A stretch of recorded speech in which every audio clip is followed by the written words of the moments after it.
I see The Last of Us as a big story, like a play, like a Shakespearean play. I mean, you have Romeo and Juliet, or you have Othello, and you can do it on film, on a theater, and animated, in a puppet situation. You can do it, because it's a great story.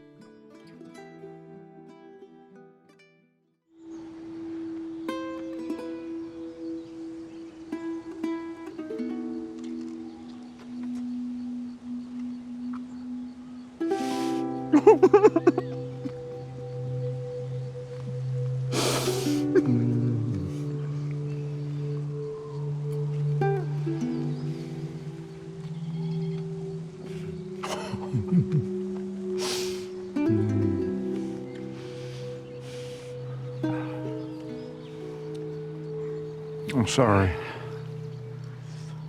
For what? Getting older faster than you. I like you older. Older means we're still here.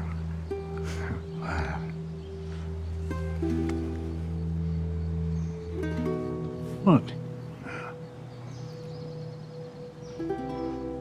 I was never afraid before you showed up.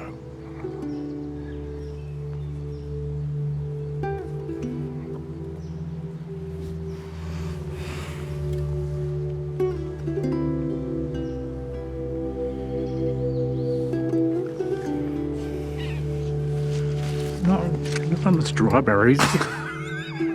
Right.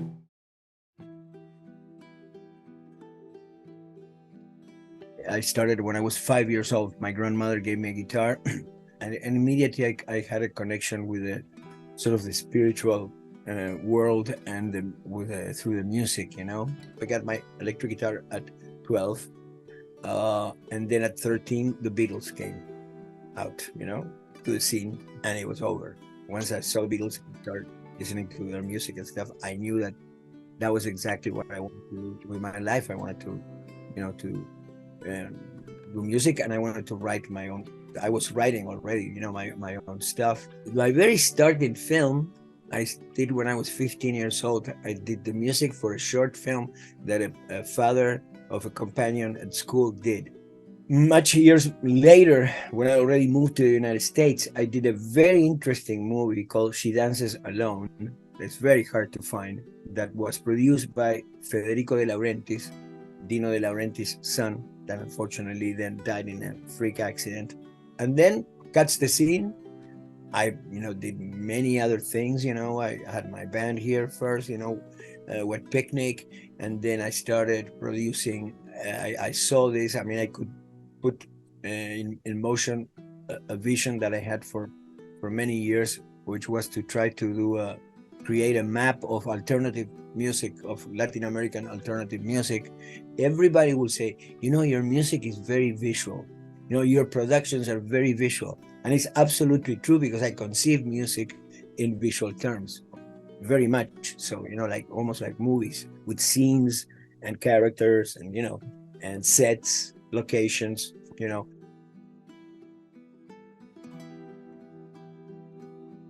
Well, I always felt that, I wrote a music for a story, not for a video game. I think, I think The Last of Us is a fantastic story. Although, of course, the point of departure was the video game, and it was a very special point of departure too, because after I won the 2 Oscars, that I got into the movie thing too, also by accident, and especially through a record that also has a tremendous story, the Ron Rocco album.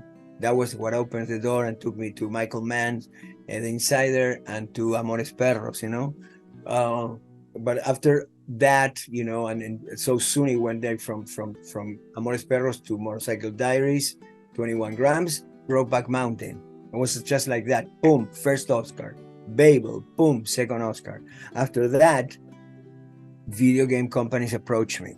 Okay, so I've never been a player. I suck at playing games, but I have a son that at the time was in his mid-10 years. He was 15 years old, and I always enjoy watching him play and watching other people play. I did enjoy watching other people playing games, right? And sure enough, Neil comes in the picture. So when Neil told me the story, and also he made clear that part of the intention of the game was to connect with the gamer, and this is it. This is exactly. I don't work the usual way that people work in the industry, in the film industry. So usually, the thing is they make a film, they shoot it, they do a rough cut, and then when they do the rough cut, they use temp music from other films or other things, and then they bring the composer. And then the composer is like chasing the temp music, trying to not make it the same because it will be a plagiarism. But so I just don't work that way. And what I do is from the script, from the story, from my connection to the story, to the characters, from conversations with the director, the creator, the writer, I come up with something that connects, and I start composing. So when we arrived to the video game, the process was already like that, because in a video game, you have to wait until the very end to stuff get rendered, right? And then came the series. When this came in, and also when I learned, and Neil told me, the fact that now Craig was going to be involved, me being a big fan of Chernobyl too, I said, well, this could really work, and I never felt that this was like a remake of the video game, but in a film. And that's also why we kept the themes. Neil tells me, that never before somebody has kept the music of the video game in the films. They just did a totally new score and stuff, and which, okay, I mean, obviously you're going to capture an audience that perhaps didn't know the video game, but if you have already a devout fans of the story and stuff, that is going to be your first audience, with all the dangers that implies, that oh, I didn't thought Joel this way, I didn't imagine Ellie this way, or one thing or another. But I think, I mean, they did an amazing job, and even extending the stories a little bit. So for me, it was very organic, the transition. It didn't, what I mean? It didn't represent like, and I was sure in a way that it was going to work.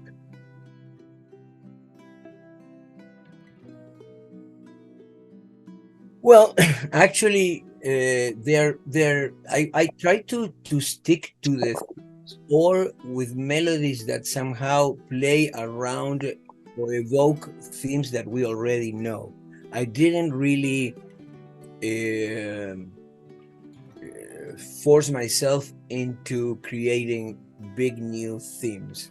I think I wanted to lay down a ground. I can see now in a second season that expanding, because I feel that now that we need to, where I didn't thought that we needed in this first season, even with that episode with Bill and Frank, which is one of the greatest episodes, of the series. So anything that was written sort of in connection with the already known themes.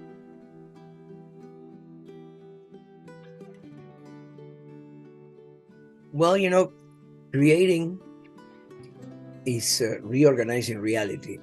You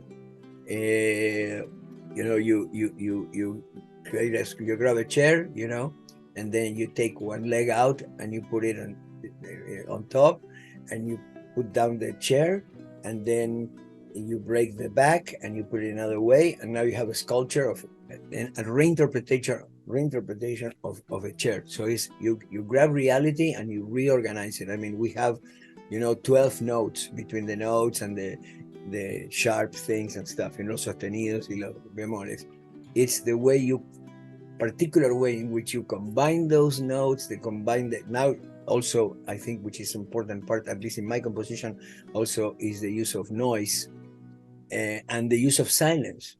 And I think that's part of the big function of art in general, that gives us as human beings, this is a more philosophical thing, the possibility of seeing reality in a different way.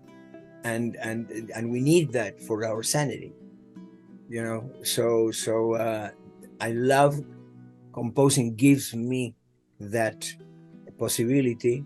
And also there is a process that involves a lot of things that connects with that spiritual part that I was saying, because any artist that is honest has to admit that there's a moment that you are not just the only one doing what you're doing. And that's why, first of all, I always love to quote Picasso when he said, I hope inspiration finds me working, because I do believe in 80% perspiration, 20% inspiration. I'm not sitting on a chair waiting for an idea to come. I just, I work, I grab an instrument, I play. Sometimes I will wake up, I get out of the bed and boom, comes like this wrong. And sometimes it's the second day and I'm still looking. But there's a moment that something happens. And when that happens, you connect with something else that is hard to describe, because it's not like the moment 10 minutes ago. Something is happening now that is different.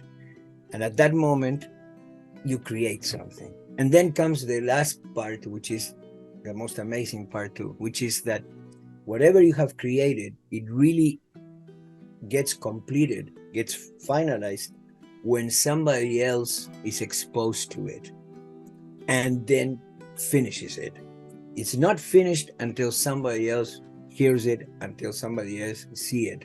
It's unfinished. It's a work of art that is unfinished, and then when there's a more consensus, when lots of people more or less hear or feel the same things, that's when you get something that is successful, or something that connects with lots of people. For me, it was a tremendous when I won my second Oscar. It really gave me peace. Like I said, well, there must be something that you're doing that is connecting with a lot of people, and that's what it is. That thing was completed now, what I was doing, by a lot of people that kind of felt similar, had a similar take on what I was doing. From then on, my life sort of changed in that aspect, not in any other thing, because on the contrary, I've been even more picky about what I do, and artistically more demanding, but in a way I felt that I could relax more,